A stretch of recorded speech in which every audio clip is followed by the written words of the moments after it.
Thanks very much, Jacinta. Sorry, it took a little moment to load. So I'm a big 6'3" police officer. Most people wouldn't really look at me and think that I could be a victim of domestic violence. I didn't think I could be either, yet here I am as proof that domestic violence can happen to anyone.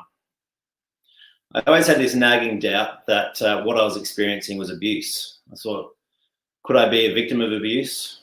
Was I being too sensitive? Or is this what it's like to be in a same-sex relationship? I felt ashamed, I felt invisible, and I felt stupid that I'd ended up in this position. But I now know that domestic violence can happen to anyone. Doesn't matter what your job is, how much money you earn, your sexuality, gender identity, religion or cultural background. Domestic violence is here and it's harming our very own LGBTQ friends, family members and work colleagues every day. As many as 1 in 2 LGBTQ people will be in a violent or abusive relationship at some time in their life. 1 in 2. That's nearly 1.5 million Australians. Yet despite these incredibly alarming figures, there is still a huge lack of awareness about this issue.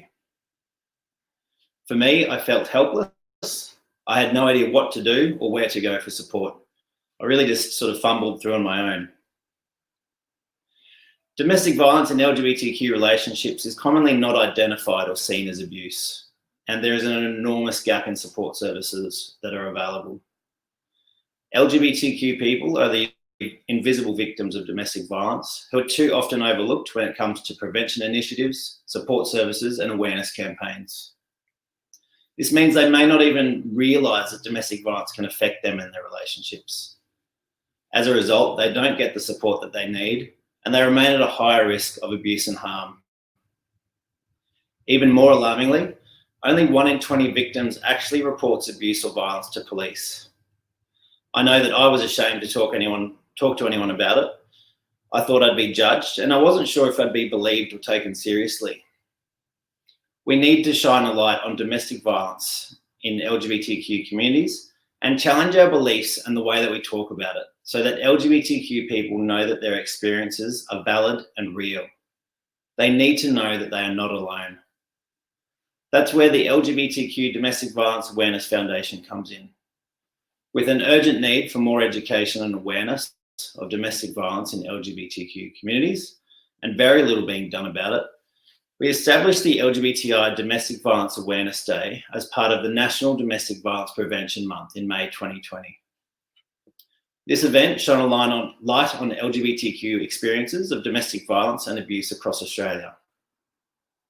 With only a couple of months to prepare, we garnered support from the Prime Minister of Australia, Scott Morrison, former Governor-General, Dame Quinton Bryce, the Governors of Queensland, Western Australia and Tasmania, along with a number of other high-profile figures. We demonstrated the need for everyone to have equal access to safe and inclusive support. It was a huge success. We had a social media reach of over 500,000 in a period of 2 weeks and were contacted by support services and police across Australia who now know that they need to do more to be accessible to LGBTQ communities. But we still have more to do. We need to reach every LGBTQ person in our community and let them know that they are not immune from the impacts of domestic violence, that there is support available and that we have a chance to do something about it. $30,000 or more will allow us to expand our campaign nationally and educate people beyond the annual Awareness Day. This investment will allow us to reach millions of people on our social media platforms. Your pledge will enable our foundation to develop and distribute specific resources on the complexities of domestic violence in LGBTQ communities, educating victims and upskilling the friends, families, workplaces and communities to identify, respond and support these invisible victims, to let them know how they can make a difference. It will also allow us to partner with mainstream DV service providers who aren't currently equipped to support LGBTQ victims. Too many of them are unaware of the unique tactics of abuse or about the specific needs of LGBTQ victims, just as I experienced myself. With your generous support and the support of our community, we can ensure that there are no invisible victims in the future and that everyone, no matter what their sexuality or gender identity is, can feel seen, believed, supported, and be given hope. Your support of the foundation will change people's lives, and it may even save some.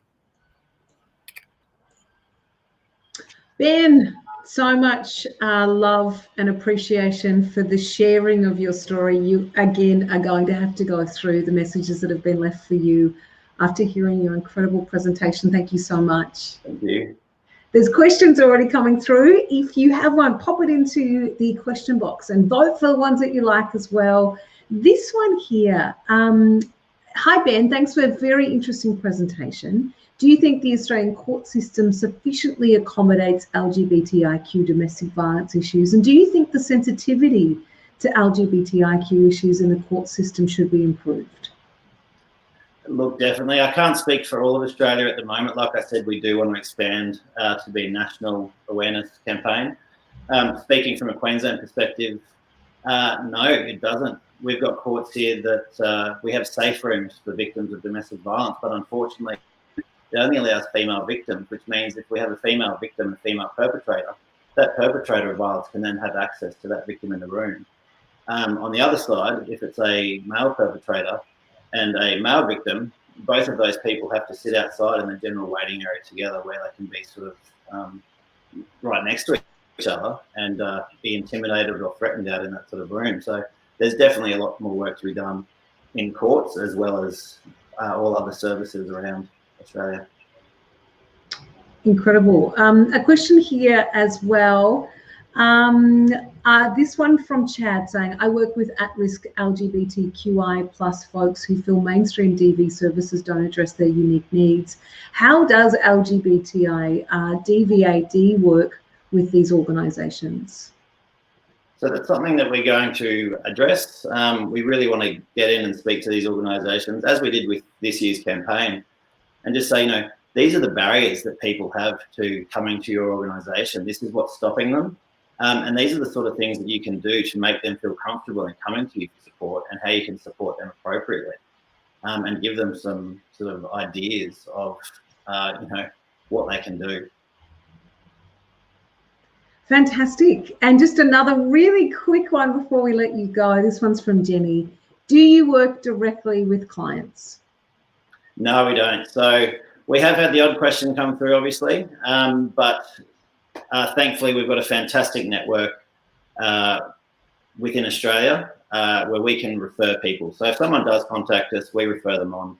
But generally, we will be advertising the services that are available throughout Australia and who people can contact if they do need support, and who is LGBTQ friendly and where to go.